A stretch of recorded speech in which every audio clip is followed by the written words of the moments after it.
Le théâtre communautaire Passion et réflexion de Dominique Malacor. Dans ce balado en 3 épisodes, nous allons à la rencontre de Dominique Malacor.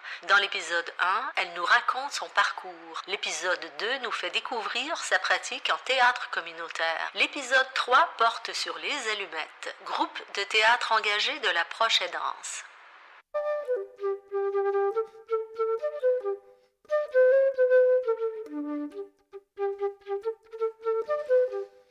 Épisode 1. Son histoire dans l'histoire.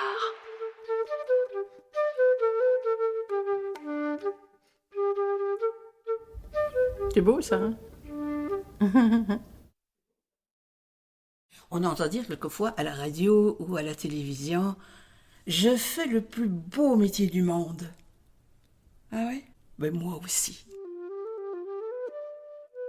Je m'appelle Dominique Malacor et je suis praticienne en théâtre communautaire. Dans les années 80, j'ai fait ce qu'on appelle du théâtre de l'opprimé selon Augusto Boal, avec une petite troupe d'acteurs professionnels. Les thèmes portaient sur les relations interculturelles et sur les conflits entre les jeunes dans les écoles secondaires. Et ça, c'était dans les années 80 quand même. Comme quoi, les conflits, là, c'est pas d'aujourd'hui dans les écoles. Après ça, j'ai voulu continuer à faire du théâtre d'intervention, mais trouver ma propre méthode. Pour ça, je me suis inscrite à l'UQAM en maîtrise. Et j'ai travaillé sur le 4e mur, le mur qui sépare les spectateurs des acteurs. J'ai travaillé sur l'adresse directe au public. Je voulais briser ce 4e mur, qu'on appelle le mur invisible. C'est comme devenu un symbole récurrent dans ma vie. J'adore grimper les murs, j'adore les sauter, j'adore les faire sauter, les murs. Par exemple, le mur de l'indifférence, le mur du silence. Alors, comment briser le mur du silence? En faisant du théâtre communautaire ou du théâtre d'intervention.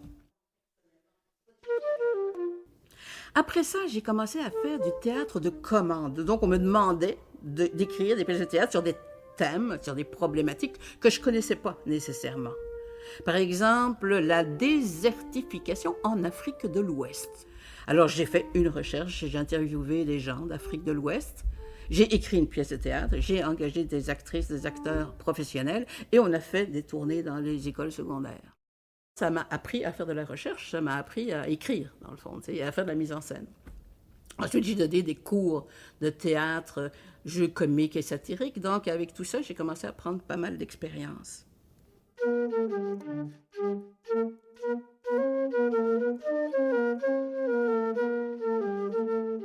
Puis en 2000, il y a vraiment quelque chose qui s'est passé très fort pour moi et dans la société. C'est qu'il y a eu le mouvement altermondialiste qui était porté par la société civile, essentiellement par la société civile. Donc, c'était plus nécessairement une lutte prolétarienne portée par les syndicats ou par le milieu prolétaire. C'était vraiment un grand changement qui réunissait l'ensemble de la société.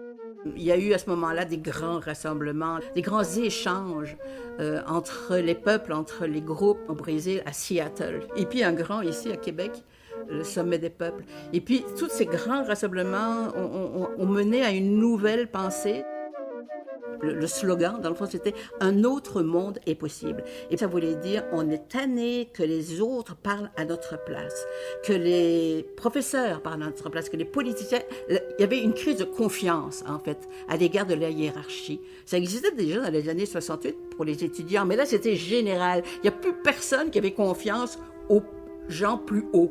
Donc, ça voulait dire, en théâtre, que les gens, les citoyens, ne voulaient plus qu'on fasse du théâtre d'intervention à leur place. Ils voulaient prendre la parole eux-mêmes. Alors pour moi, ça a été un bonheur total parce qu'enfin, je pouvais faire du théâtre communautaire. C'est-à-dire que je pouvais travailler avec les gens. Avant, je travaillais sur un sujet pour une clientèle cible, mais là, je pouvais vraiment être avec les gens. Puis ça m'a vraiment permis de faire le plus beau métier du monde.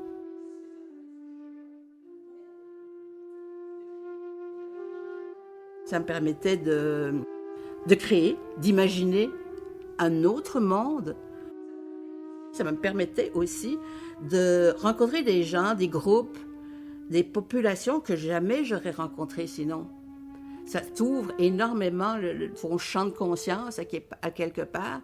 Ça nous permettait de collaborer, de participer humblement à la transformation du monde. C'est sûr que c'est petit, c'est une petite goutte d'eau, mais c'est une petite goutte d'eau qui me faisait du bien. Oh, Titi. J'ai tellement aimé ça que finalement, j'ai monté un groupe qui s'appelait UTIL, Unité théâtrale d'intervention locale, à Montréal et dans le Bas-Saint-Laurent. J'ai enseigné le théâtre communautaire à l'Université Laval. J'ai monté un projet magnifique, Théâtre social Nord-Sud au Mali.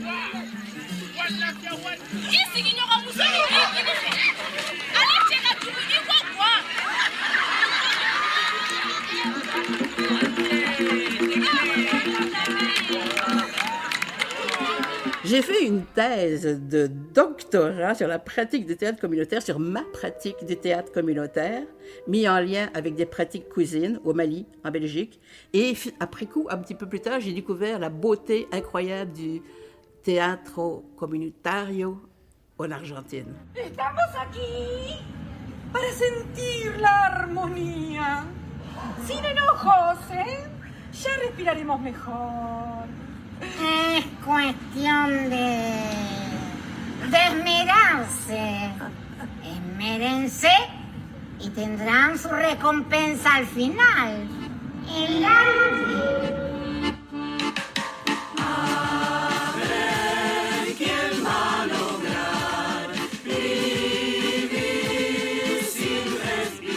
Là, ça m'a fait une révélation, une nouvelle révélation, parce que j'ai vu à quel point le théâtre communautaire pouvait être, c'est pas toujours le cas, mais pouvait être d'une qualité exceptionnelle.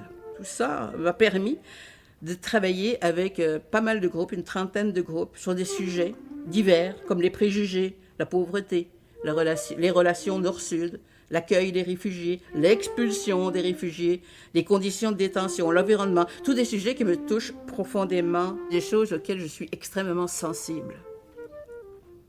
Et tout ça m'a montré qu'il s'agit d'une pratique universelle, ancestrale dans certains cas, comme au Mali, comme le côté bas, mais pas du tout uniforme, parce que chaque pratique est le reflet de la société dans laquelle elle se développe, et aussi, bien entendu, le reflet du groupe et le reflet de l'artiste qui accompagne. Mais il y a quand même des points communs entre tout ça.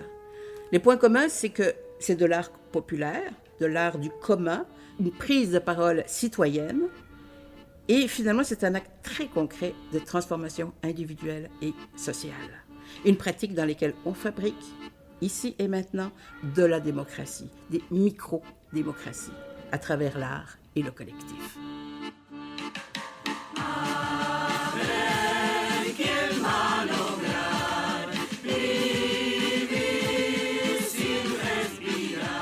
Théâtre communautaire, passion et réflexion de Dominique Malacor, premier de 3 épisodes.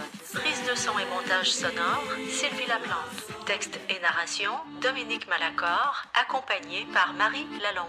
Musique originale, Jérémia Lodi. Extrait sonore des pièces théâtrales, Ferré Kene par le Théâtre social Nord-Sud. Projet d'échange Québec-Bamako, élaboré par Dominique Malacor et Agibou Dembélé en 2003.